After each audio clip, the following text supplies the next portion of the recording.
I now give the floor to His Excellency Subrahmanyam Jaishankar, Minister for External Affairs of India.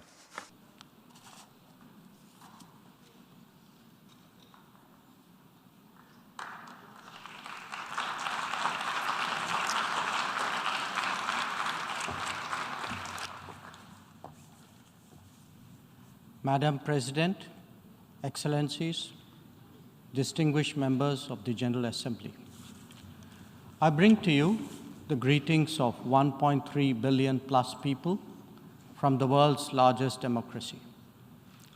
They join me in congratulating the President of the General Assembly, Ambassador Csaba Kőrösi, on his election to chair the 77th session of the UN General Assembly.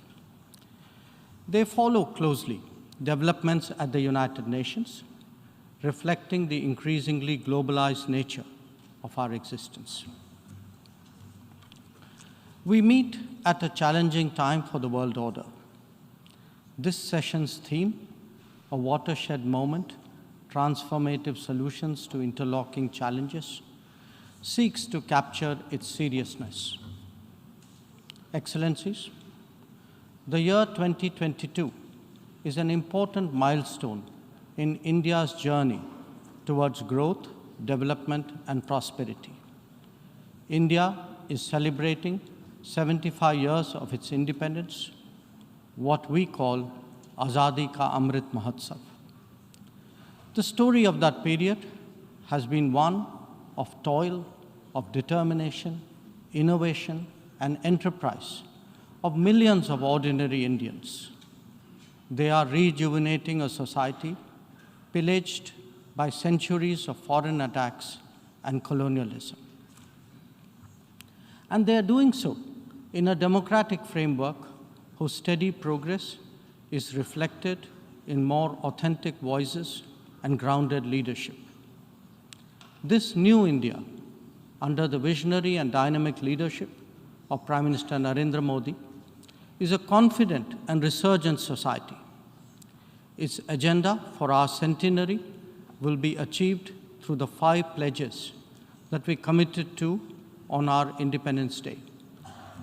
1, we are resolved to make India a developed country in the next 25 years. For the world, that creates more capacities for global good. 2, we will liberate ourselves from a colonial mindset. Externally, this means reformed multilateralism and more contemporary global governance.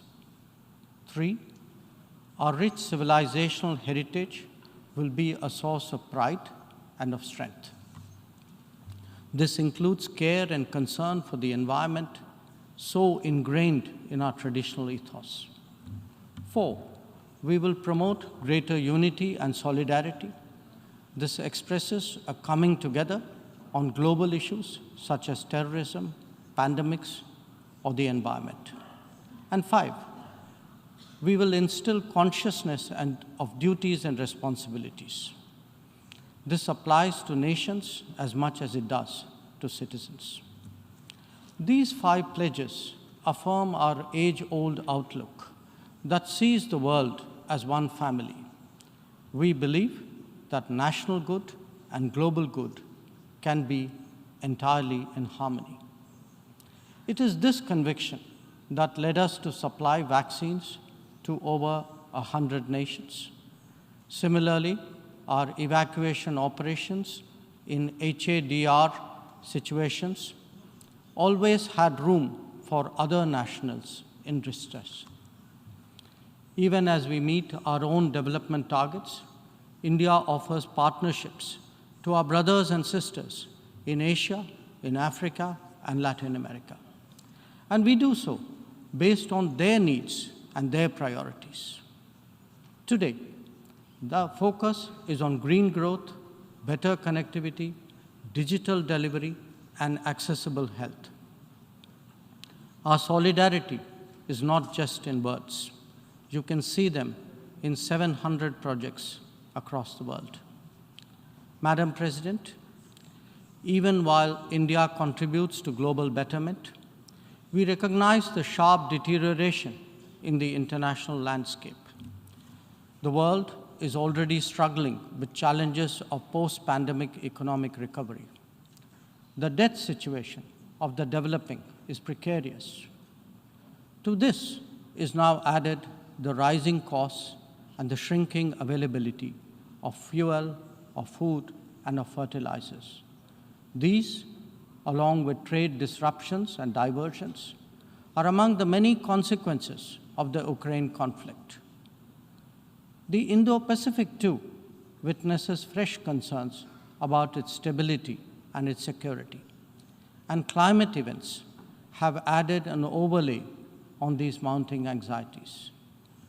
As we saw in the case of the COVID pandemic, the South will be the most impacted, even if the immediate causes are well beyond.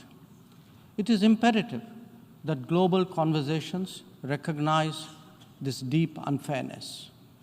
The inequity of vaccine distribution should not be replicated in other domains. Madam President, as the Ukraine conflict continues to rage, we are often asked, whose side are we on? And our answer each time is straight and honest. India is on the side of peace and will remain firmly there. We are on the side that respects the UN Charter and its founding principles. We are on the side that calls for dialogue and diplomacy as the only way out.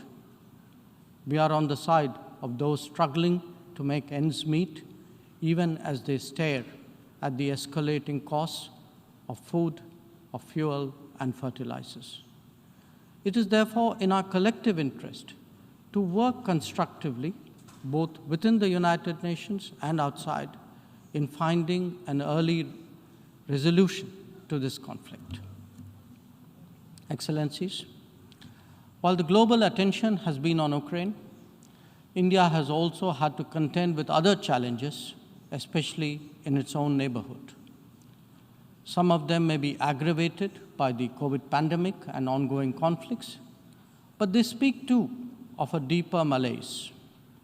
The accumulation of debt in fragile economies is of particular concern. We believe that in such times, the international community must rise above narrow national agendas. India, for its part, is taking exceptional measures in exceptional times. We do so when we send 50,000 metric tons of wheat and multiple tranches of medicines and vaccines to Afghanistan. When we extend credits of $3.8 billion to Sri Lanka for fuel, essential commodities, and trade settlement. When we supply 10,000 metric tons of food aid and vaccine shipments to Myanmar.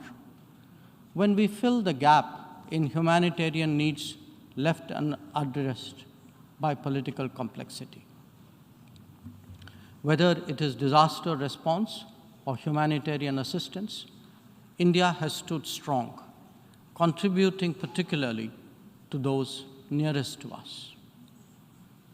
Excellencies, the world as we knew it is poised for transformational changes.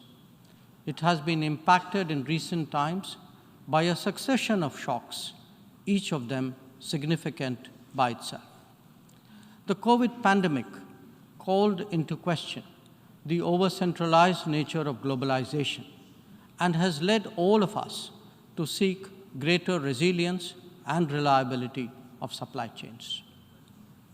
The repercussions of the ongoing Ukraine conflict have further heightened economic stresses, especially on food and energy. Climate events have added to disruption that the world is already facing. As for the promise of technology, it has certainly multiplied our capabilities, but also added to our vulnerabilities.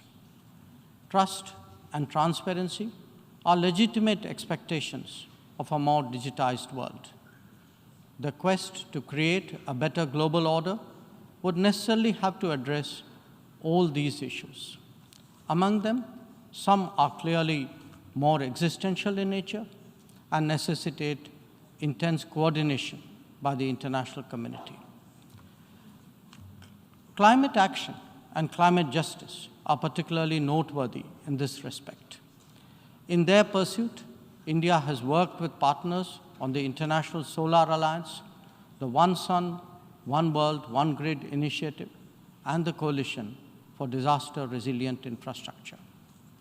We stand ready to support any collective and equitable endeavor to protect our environment and to further global wellness. Lifestyle for Environment, or LIFE, as declared by Prime Minister Narendra Modi in Glasgow on the sidelines of COP26, is our homage to Mother Nature. India remains deeply committed to fighting climate change under the UNFCCC and the Paris Agreement. We do so on the principle of common but differentiated responsibilities and respective capabilities in the light of different national circumstances. We have announced our updated nationally determined contributions after COP26. Excellencies, India's steadfast commitment to South-South cooperation is by now well established and well recognized. Our approach is based on principles of mutual respect and national ownership, with a commitment to sustainable development for all. As we begin the G20 presidency this December, we are sensitive to the challenges faced by developing countries. India will work with other G20 members to address serious issues of debt, of economic growth, food and energy security, and particularly of environment. The reform of governance of multilateral financial institutions will continue to be one of our core priorities. Madam President, India would be completing its tenure as a member of the Security Council this year. In our term, we have acted as a bridge on some serious but divisive issues confronting the Council. We have also focused on concerns such as maritime security, peacekeeping, and counterterrorism. Our contributions range from providing technology with a human touch to ensuring safety and security of UN peacekeepers. As the chair of the Counterterrorism Committee this year, India would be hosting its special meeting in Mumbai and New Delhi. I invite all member states to participate in it. We need to create a global architecture that responds to the new tech tools deployed against open, diverse, and pluralistic societies.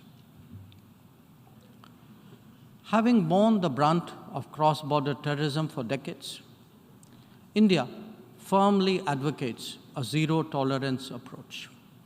In our view, there is no justification for any act of terrorism regardless of motivation, and no rhetoric, however sanctimonious, can ever cover up bloodstains.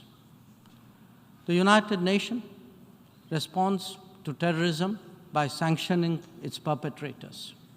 Those who politicize the UNSC 1267 sanctions regime, sometimes even to the extent of defending proclaimed terrorists, they do so at their own peril. Believe me, they advance neither their own interests nor indeed their reputation. India has always espoused a cooperative, inclusive, and consultative approach to international relations. We believe that multipolarity, rebalancing, fair globalization, and reformed multilateralism cannot be kept in abeyance. The call for reformed multilateralism, with reforms of the Security Council at its core, enjoys considerable support among UN members. It does so because of the widespread recognition that the current architecture is anachronistic and ineffective. It is also perceived as deeply unfair, denying entire continents and regions a voice in a forum that deliberates their future. India is prepared to take up greater responsibilities. but it seeks, at the same time, to ensure that the injustice faced by the Global South is decisively addressed. Our call is to allow serious negotiations on such a critical matter to proceed sincerely. They must not be blocked by procedural tactics. Naysayers cannot hold the IGN process hostage in perpetuity. In these turbulent times, it is essential that the world listens to more voices of reason and experiences more acts of goodwill. India is willing and able on both counts. We believe and advocate that this is not an era of war or of conflict. On the contrary, it is a time for development and for cooperation. Madam President, in the past, this august assembly has served as a meeting point of views and as a catalyst for action. It is vital that we continue to believe in the promise of diplomacy and the need for international cooperation. Therefore, Madam President, let us strive to return to the course of seeking peace, progress, and prosperity. I thank you.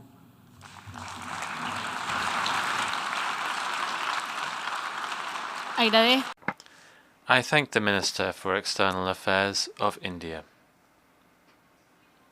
I now give the floor to